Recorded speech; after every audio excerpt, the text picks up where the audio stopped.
Hello and welcome to the Avrum Rosensweig Show. Welcome to one of the internet's best podcasts, where we dive deep into the lives of the extraordinary and fascinating people who leave an indelible mark on our world. Join us as we explore their captivating stories, remarkable achievements, and unique perspectives that shape history and inspire generations. Get ready to embark on a journey through the lives of inspiring people unlike any other.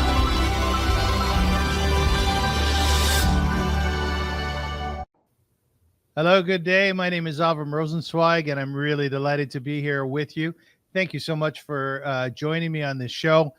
This is somewhat of a genesis, this show, a new approach to something.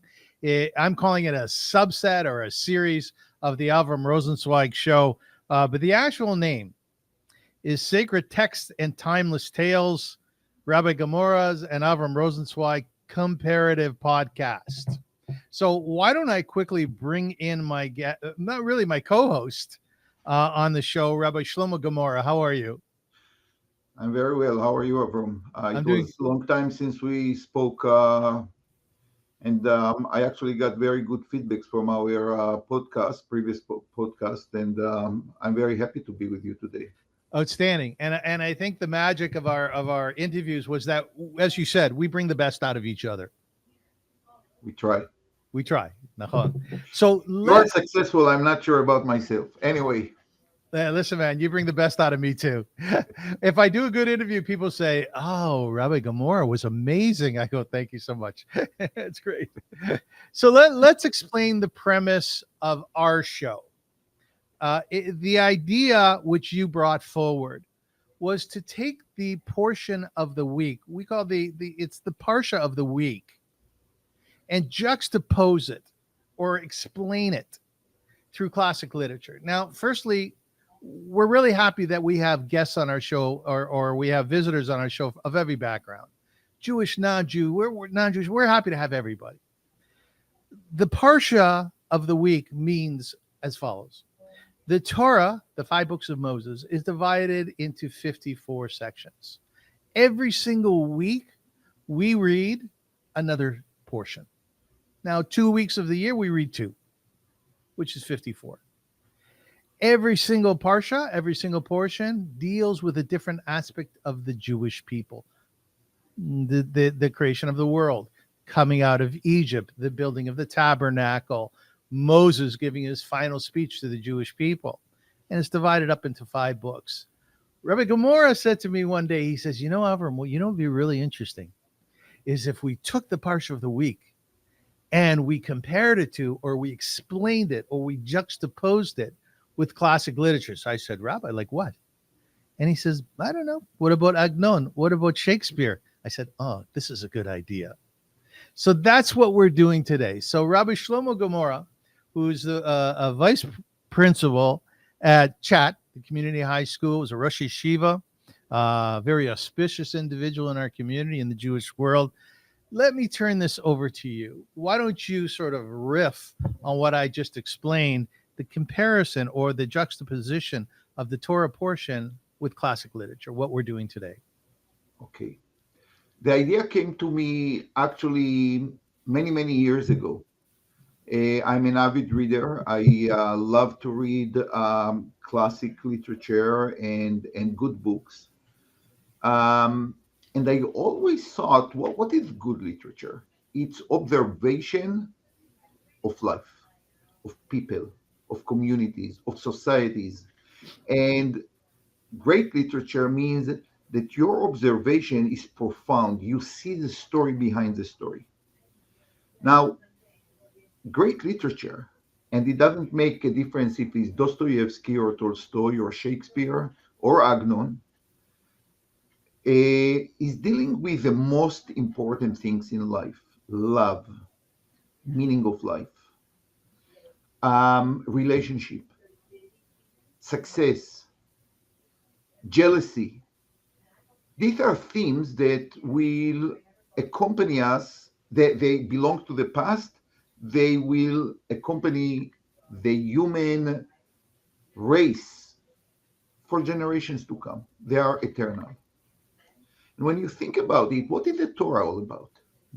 The Torah tried to give you an insight to life from the point of view of the greatest writer, the greatest of all, the one who created life. That's how we see Torah. And it's very, very interesting sometimes to see how they address the same issues. But the beauty of it, to me, as a rabbi and as a reader, is how the Torah relate to certain things compare to very smart, very profound, great thinkers that see it from their individual point of view. And listen, as an educator, I saw the power of literature. Sometimes I observe classes, and I always, when I enter a few classes about Shakespeare, and I hear the students, I hear the interaction between teachers and students, and it always fascinated me. I said, this is just Shakespeare. The Torah could offer so much more than that, and we don't do it. So many times, I spoke to my students, you have to read books because it will open your mind, widen your horizons, and you will understand Torah better. You will understand exactly what the Torah tried to address. I'm not that successful in it, I must say. I don't know, we live in a generation that read less and less books. As I told you in the first podcast, I have great gratitude to my parents who just introduced me to the beautiful words of literature. My favorite is Agnon. I told you personally, I think that he is not less greater than Shakespeare. But all the great writers, they hit upon points that you have to think about, and they make you a better person. So let's dive in here a little bit to the actual PARSHA and to Agnon. So the PARSHA is Behaalotcha. It is the third PARSHA, the third portion in the book of Numbers, or Bamidbar. There are 5 books in the Torah. That's why they call it the 5 books of Moses.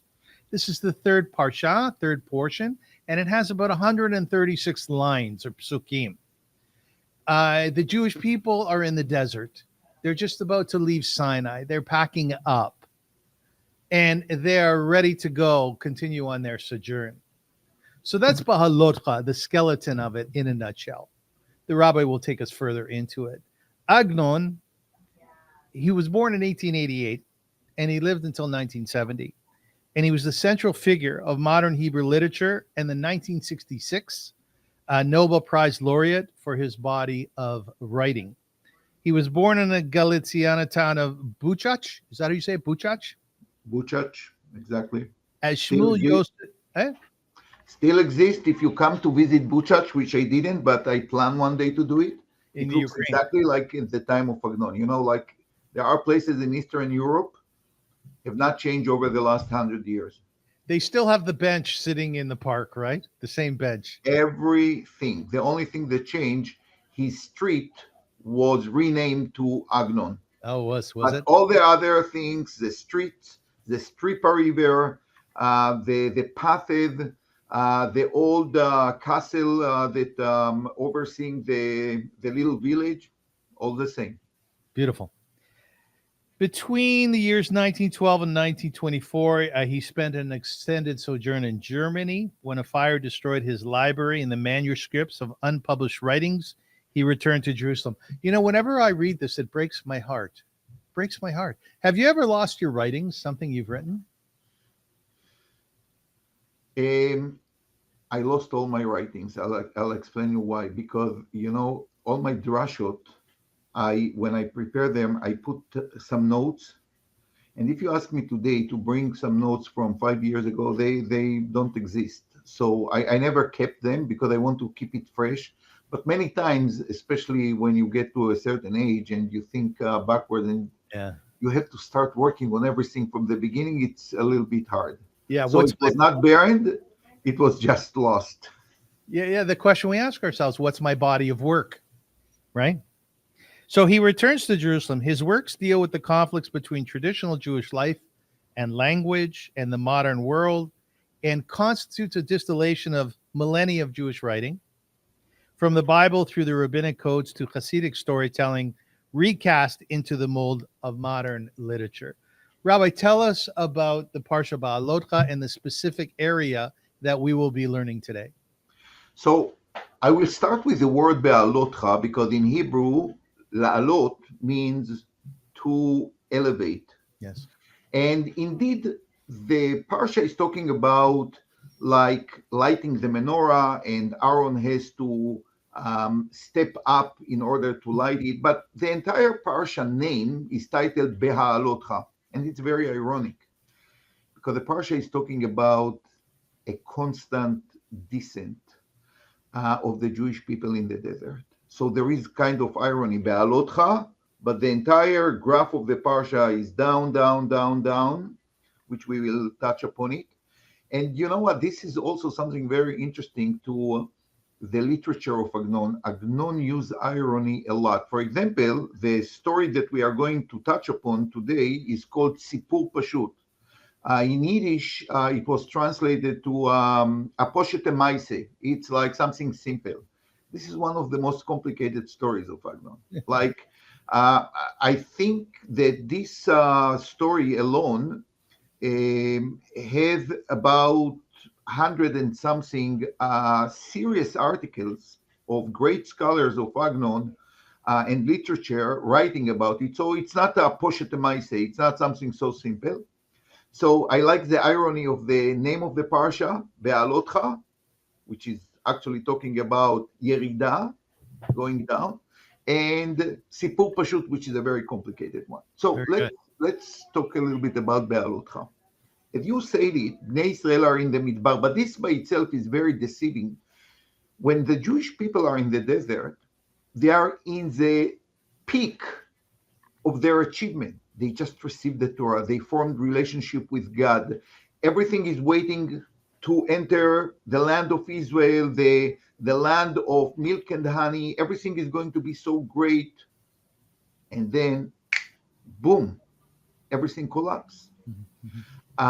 And as we know from the end of the story, from this Parsha that takes place in the second year in the desert, just about to enter Eretz Israel, they keep wandering in the desert for 40 years. And this is not the only tragedy. The real tragedy is that in these 40 years, they almost have no relationship with God. Can you imagine, like, God took them out of Egypt. He just waiting to form such a great nation that is going to have a relationship with him. And then everything collapsed. And our Parsha is a Parsha that actually our sages said separate between the greatest moment of the Jewish people going with flags and the camp living towards Eretz Israel, and a complete disaster of relationship with God. And it all starts with what? Complaints about lack of food. Yes. Which we are going to discuss today. Yes. They did have food. They had the manna that sustained them. They were not happy about the menu.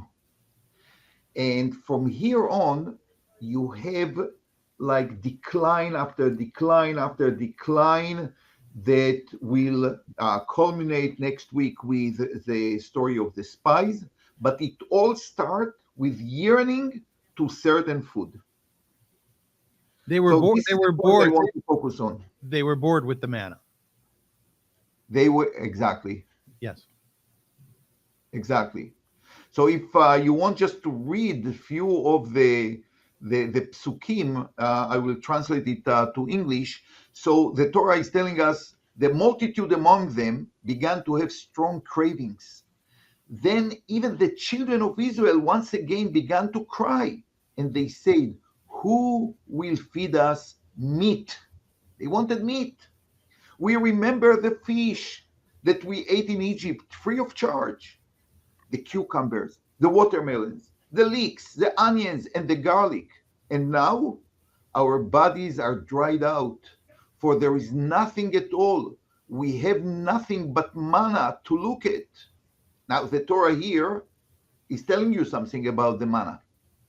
Now, the manna was like coriander seed, and its appearance was like the appearance of crystal. The people walked about and gathered it. They did not have to work hard, right? They just gathered it. Then they ground it in a mill or crushed it in a mortar, cooked it in a pot, and made it into cakes. It had a taste like the taste of oil cake. So they were not hungry. They didn't like the taste of the manna for all kinds of reasons. Yes. And they started to cry, to complain in the middle of the desert on their way to Eretz Israel. And listen, I'm sure that a nation moving in the desert have many, many problems, but the Torah focus on this scene of complaint about food. And the Torah want to tell us, you have to know that their decline started with food, which I find is a very interesting a point of entrance in order to understand what happened in the desert. Was there actual food in Egypt when they were slaves as they described? I mean, they described a very luscious menu: cucumbers, melons, leeks, onions, garlic, and meat. Was it taka such a beautiful menu? Well, you know what? I thought quite a lot about it.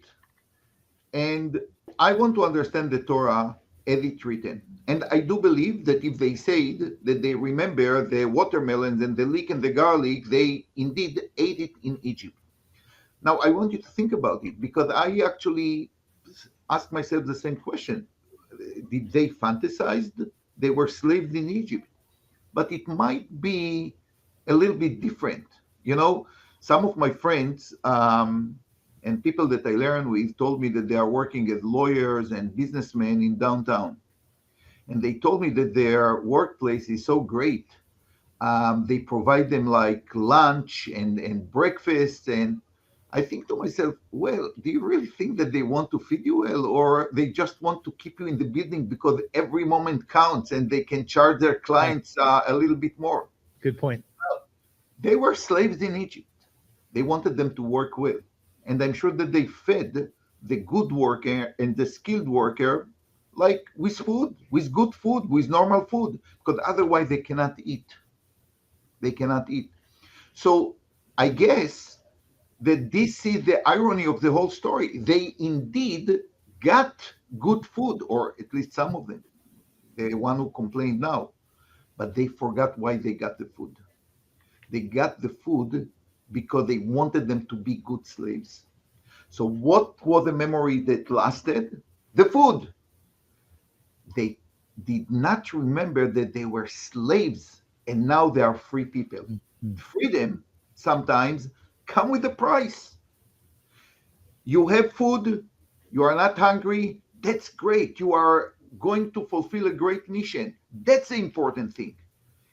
And the great sin of the Jewish people at this point was they forgot what is their mission. They are going to Israel to build a perfect society, to form a relationship with God. They forgot all this. They concentrated on the food. And from here on, like, the decline is inevitable. It's like it must happen, because once you forget what is your mission and why you live for, nothing will last, because you are going to just look for your way. And if you have no mission in your life, you won't find it. No purpose and meaning. Right. So I think it got God pretty upset that the Jews were complaining. What happened then, Rabbi? What happened then, as you say, God got very upset. And the Torah is telling us the following. Let me read it from the Torah itself. So the Torah says,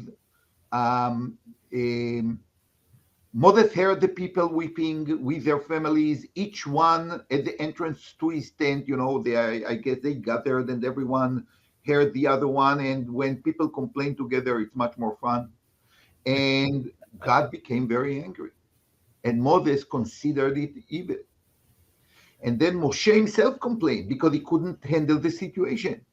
Moses said to Hashem, why have you treated your servant so badly? Why have I not found favor in your eyes that you place the burden of this entire people upon me? Did I conceive this entire people? Did I give birth to them? That you say to me, carry them in your bosom, as the nurse carried the suckling to the land you promised their forefathers. Like, why me? I'm not their mother. And you want me to be their mother. Now, this are very, very important words, because what Moshe is telling you here is you took them to be free, but they are connected to me like a boy, like infant to his mother. Yes. They are completely dependent. Yes. Instead of being free people. You cannot redeem people if they are so dependent on food, on leader, and cannot develop their own personality. I think that's the way I understand Moshe Rabbeinu complained to Hashem. Rabbi, I think there's something to be said about that, because when Moses went up Mount Sinai and he was there for an extended period of time, the Jewish people became frantic. They said to Aaron, his brother, "Where is that man?" And they subsequently built the golden calf. So there you see a reliance on Moses as well. I completely agree. And you have to remember that the whole story of the manna was to teach them and to train them to be dependent only on one thing, on God, and to trust him that he will sustain them. Mm-hmm. But the Jewish people in the desert were not able to do it. First of all, you have to remember a slave dependent on his master. And this is a mentality that was acquired for decades.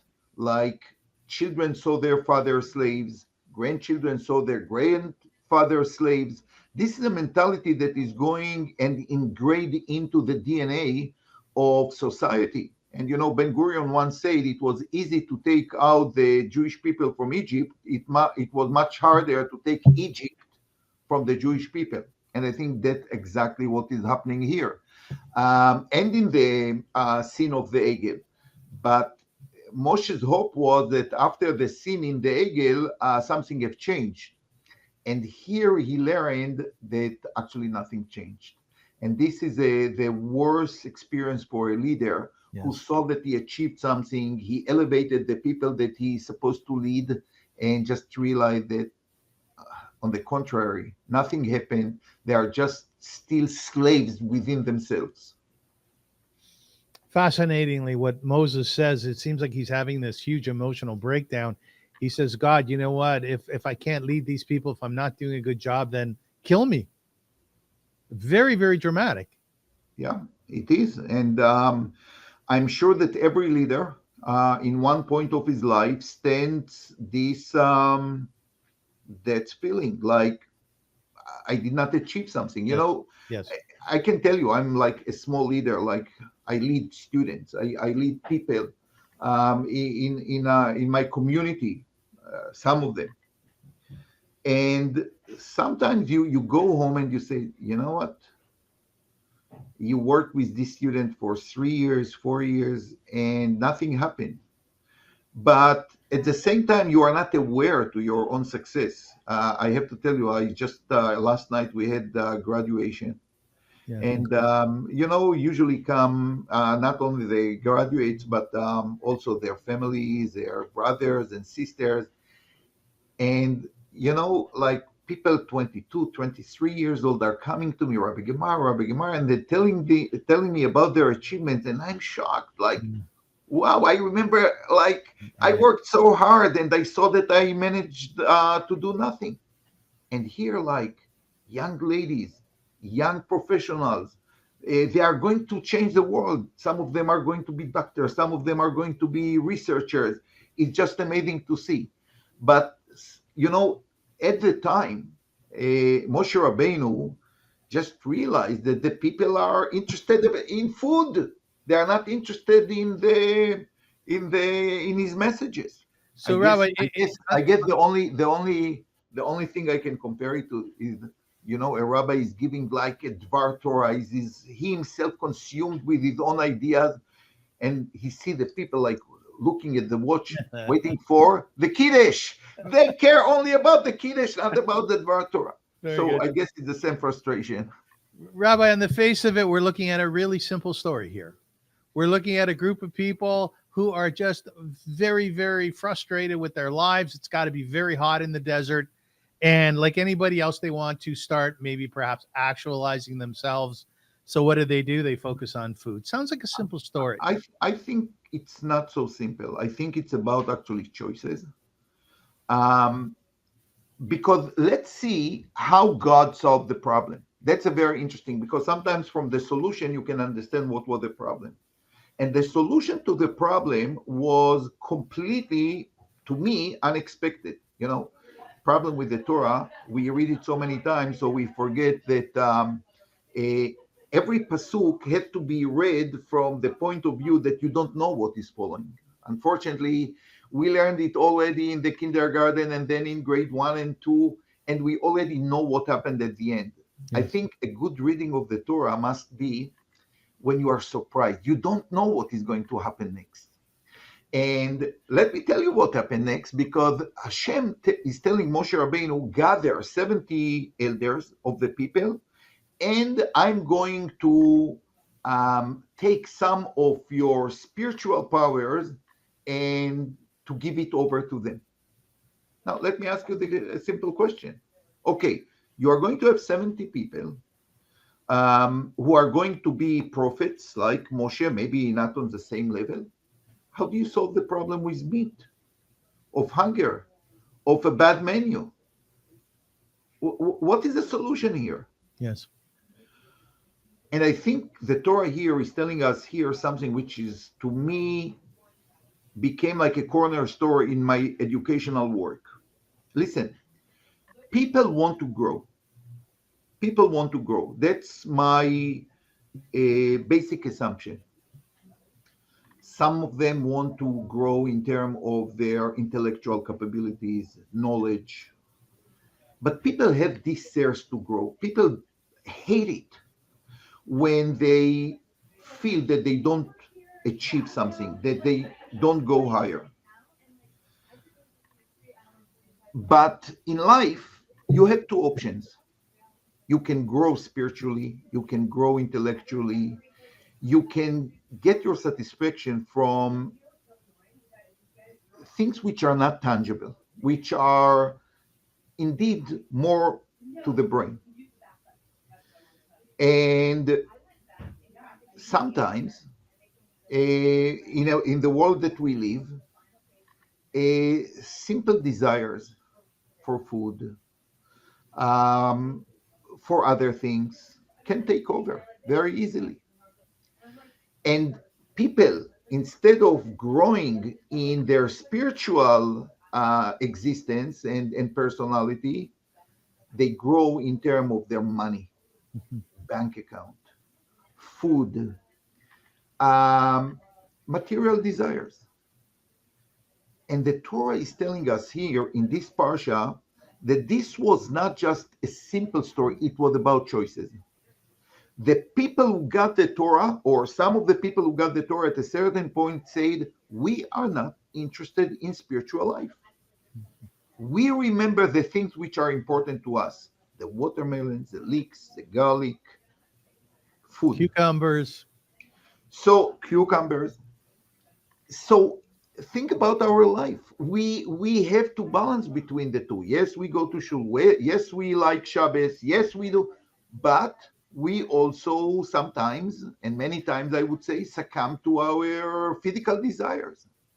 And the Torah here is telling us, you have to make your choice. Now, what was the idea with the Zekanim, with the 70 elders, people who are going to be prophets? I believe that the idea is very simple. They are going to offer the people the other choice. Because the only way to take away the food from the mind is to make you satisfied with something that really elevates you. You know, if you read sometimes an article and you were hungry before you started to read it, no, you cannot put it down. You have to read it. You feel so enriched by it. Or you take a good book and your wife is calling you, I know it many times. Shlomo, the dinner is ready. No, I cannot leave it. It's so important for me to read it now. Yes. So what happened here? Like half an hour ago, I just was thinking about the schnitzel or the chicken, and now I'm completely consumed with a good book or with a sugya of Talmud, because that's our life.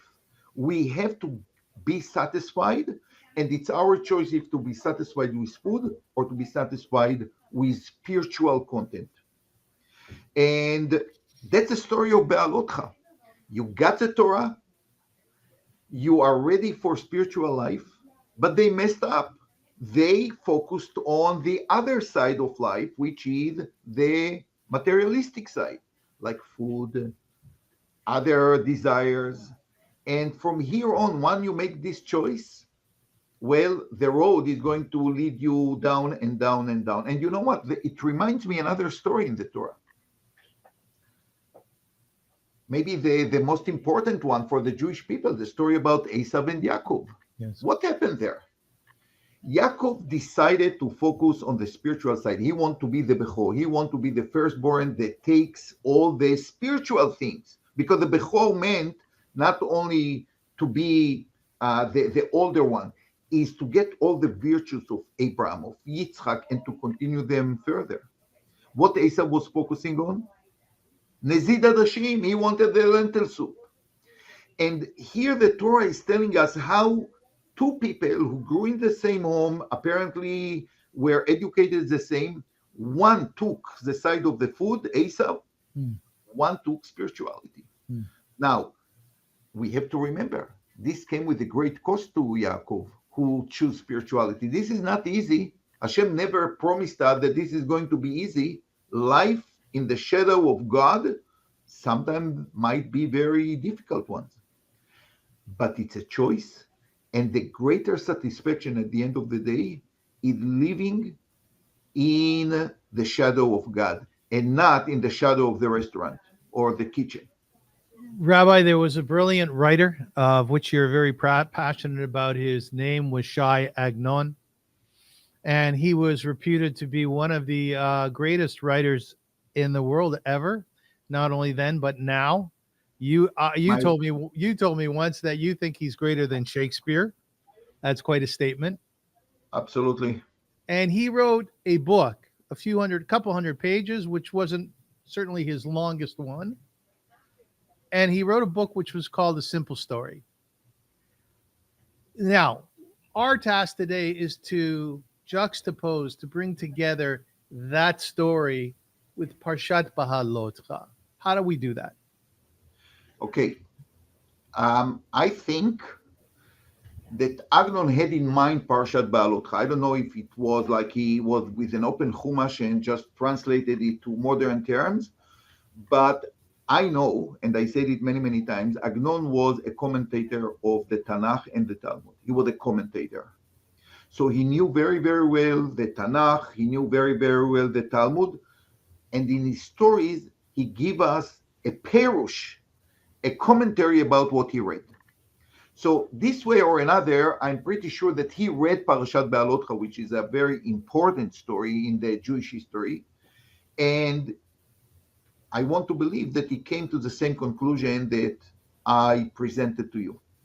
Namely, life are a struggle between food, so to speak, and everything that associated with it, the lifestyle of food and material desires, and ruchnius, like spirituality. Now, let me tell you like the long story. Let's make a long story Short and simple, Very right? good. It's a sipur pashut. It's a simple story, which is not, as I said in the beginning. So here is a story. We are talking about many people, but I will focus on the most important one. We talk about Herschel, who is a young boy growing as a lone son to his father and mother.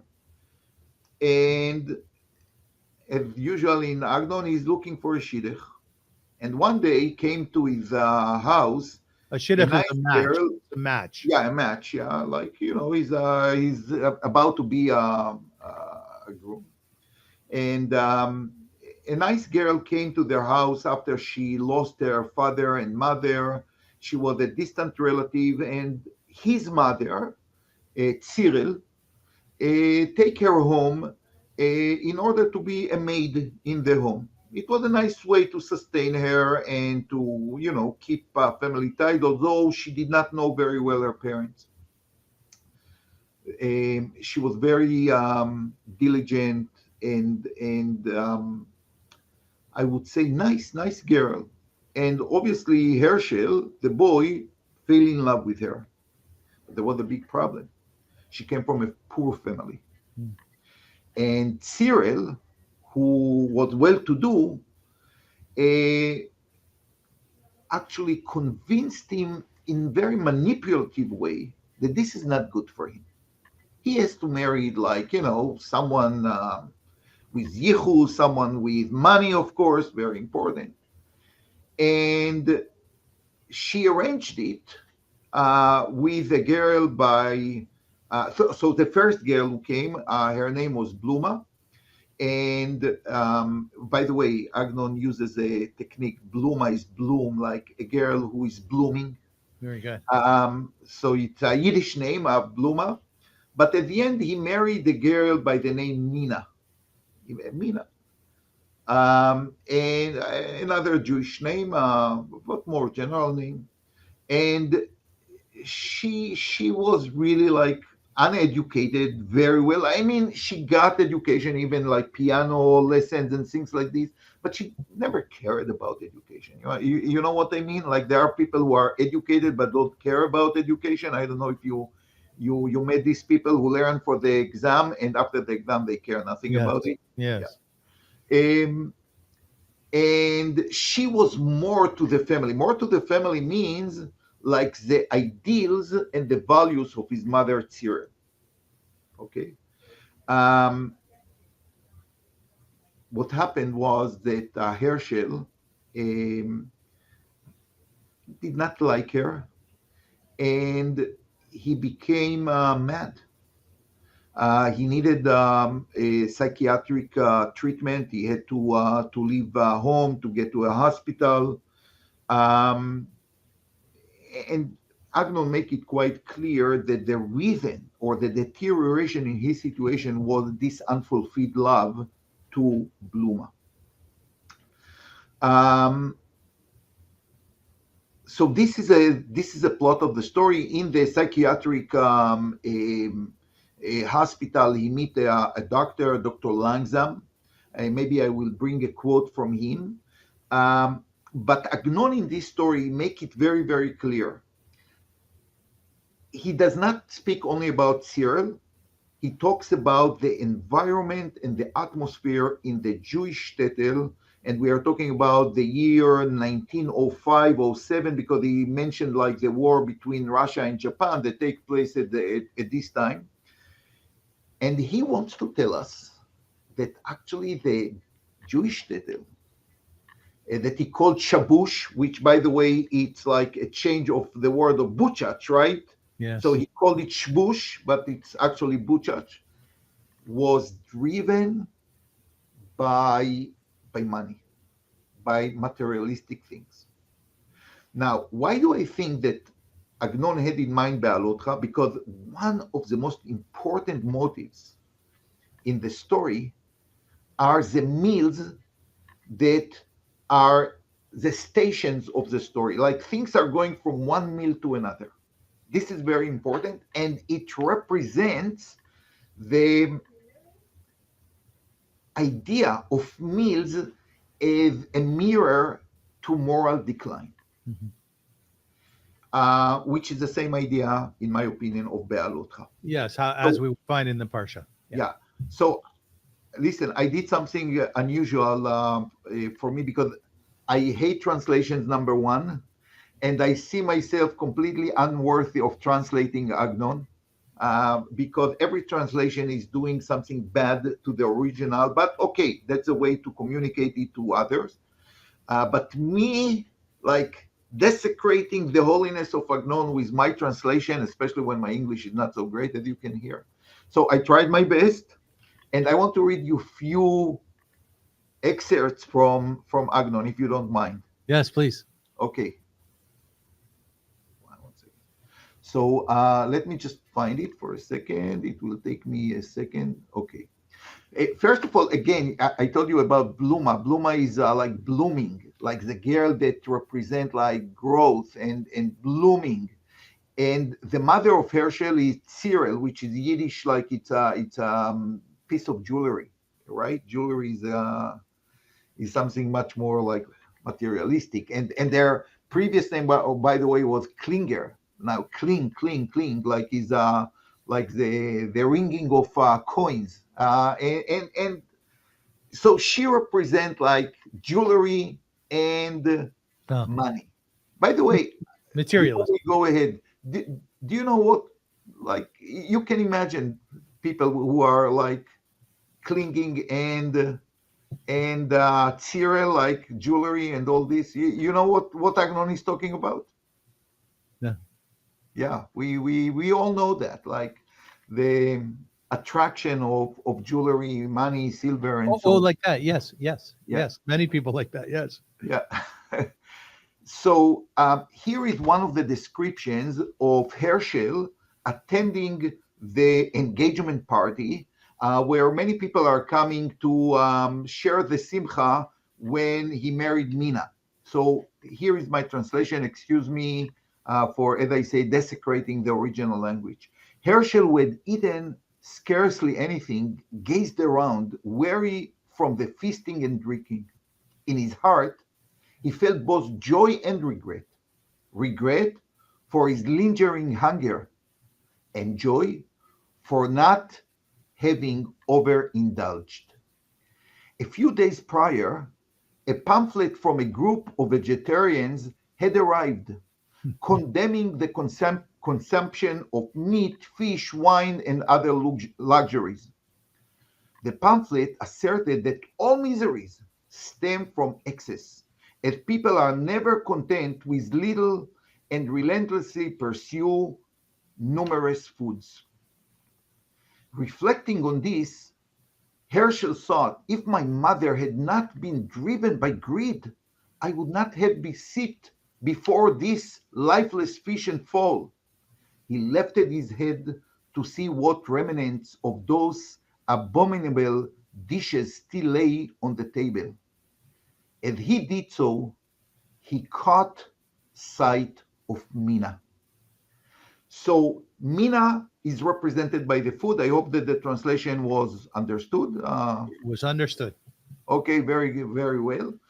But then he goes to what to me reminds me the betzalim and the shumim, the cucumbers and the onions and the leek and the garlic. He also make like a whole Eastern European menu, and listen to this.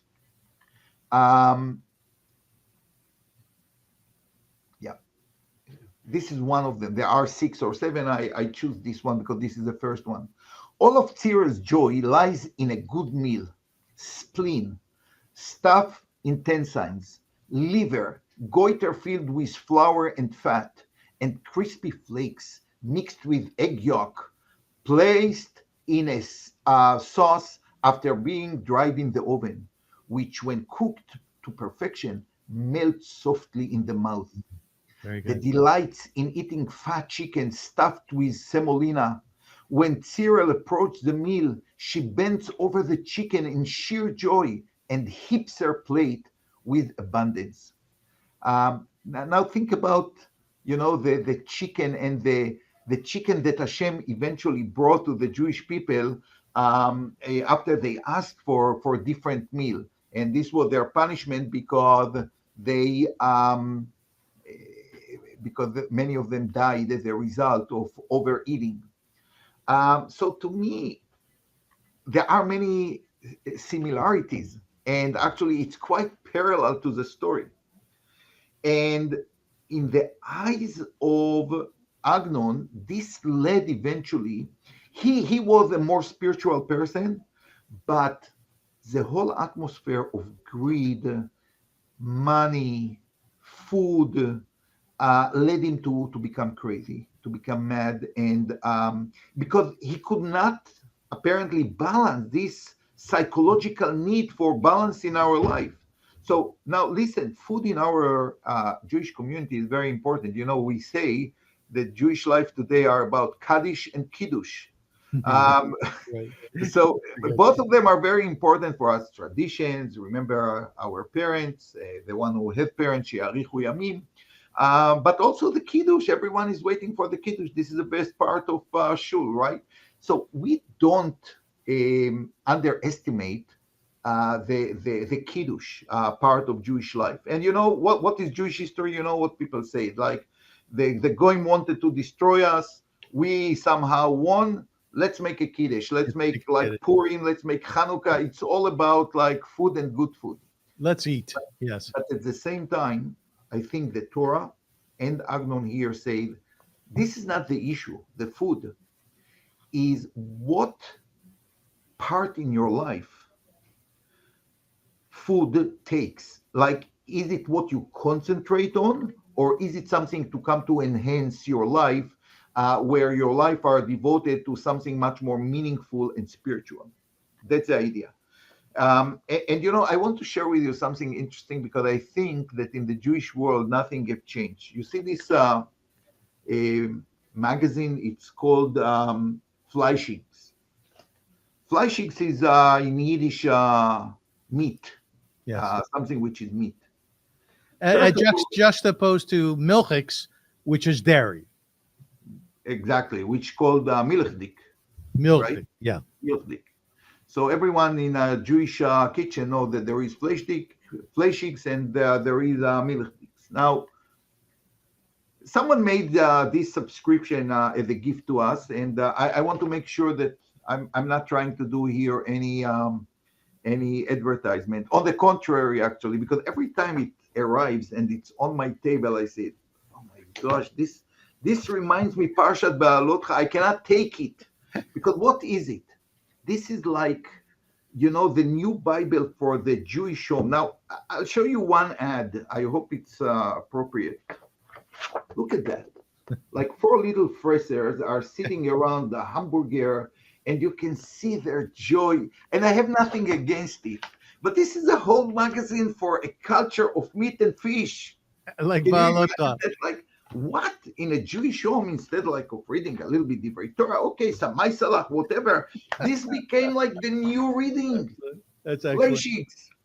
And to me, every time I see it, and listen, it's a very eye-pleasing journal on a very high level. And by the way, one of the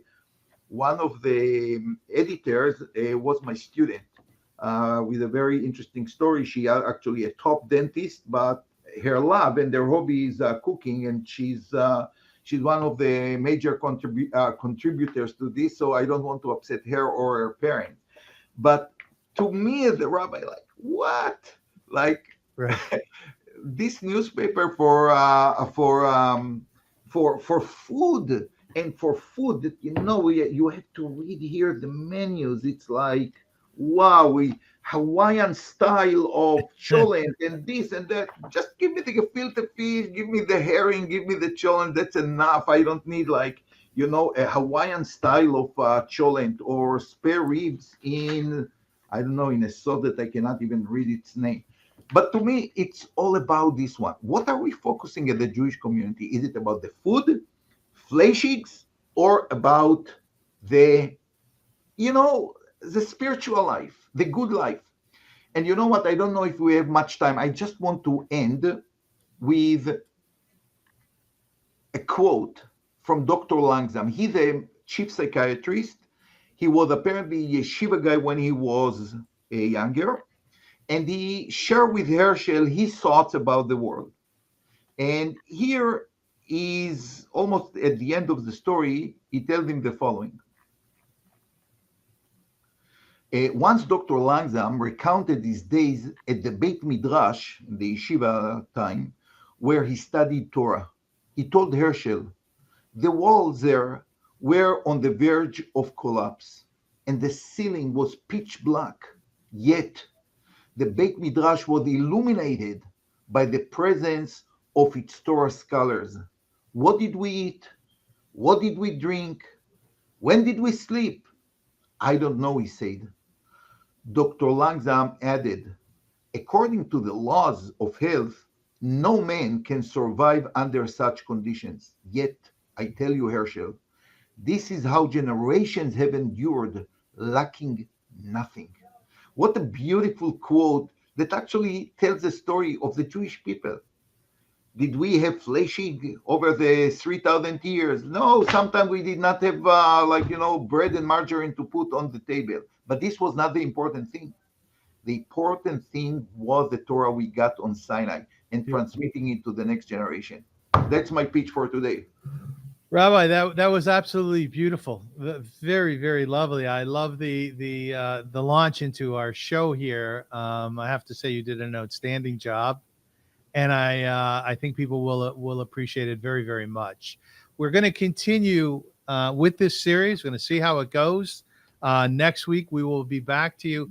Rabbi, tell us about what is the PARSHA next week, and what will you compare it to? Yeah, the PARSHA next week is PARSHAT Shlach Lecha, and it's talking about the spies. Now, let me tell you, the biggest problem I have with this show, Avrum, is my daughter going to a store with all kinds of dresses, like this is beautiful, this is beautiful, this is beautiful. And sometimes you go like 2 hours and then you say, maybe in the other store I will find something even more beautiful. Yeah. I like to go to stores when you have one thing. That's it. You cannot choose. You take it. That's good. And the problem with Parshat Shavua is that you have like tens, dozens of interesting subjects. But I'm going to talk next week, hopefully, B'ezrat Hashem, about the issue of leadership and fear. Something that I believe haunted the spies once they arrived to Eretz Yisrael, like all kind of fear that we are going to talk about. And I think that I would like to show it through the prism of a fantastic, fantastic book that was written by William Goldring, I think was his name, The Lord of the Flies. I'm sure that many of our listeners read it when they were in high school. I read it when I was in high school in Hebrew, Baal Zvuv. Profound book that talks about fears and leadership and staying alone in a remote island, something that is very parallel to the situation of Bnei Israel going in the desert. And we will try to develop some of the stories. So I think it might be interesting. Absolutely, yes. Rabbi, I want to conclude on this, the 257th day of the hostages, the Jewish hostages being held in Gaza, with a prayer for the hostages. May the one who blessed our ancestors, Abraham, Isaac, and Jacob, Sarah, Rebecca, Rachel, and Leah, bless, preserve, and protect the captives and missing soldiers of the citizens of Israel and the Israel Defense Forces. May God rescue them from captivity and speedily restore them in peace in the merit of the prayers of this holy congregation who pray for them. That would be all of us. May the Holy One, blessed be God, show them mercy, increase their strength, remove their pain, and send them a recovery of body and spirit. May God return them to the bosom of their family swiftly and soon. And let us all say amen. Amen. We wish you a beautiful Shabbat, Shabbat Shalom, or Good Shabbos, like others say. And we hope you enjoyed the show. We're always open to input. You can reach me at avrum.rosensweig@gmail.com, and I will share your insight and your ideas with Rabbi Shlomo Gemara. Until then, thank you so much for joining us. Rabbi did an outstanding job. Thank you. Thank you very much. We will see you soon. I told you managed somehow to bring more than I think I have. So that's a wonderful show. Thank you, Avrum. That's nice of you to say, Rabbi, but there's a heck of a lot there to start with before me. Have a beautiful Shabbat, and we will see you soon.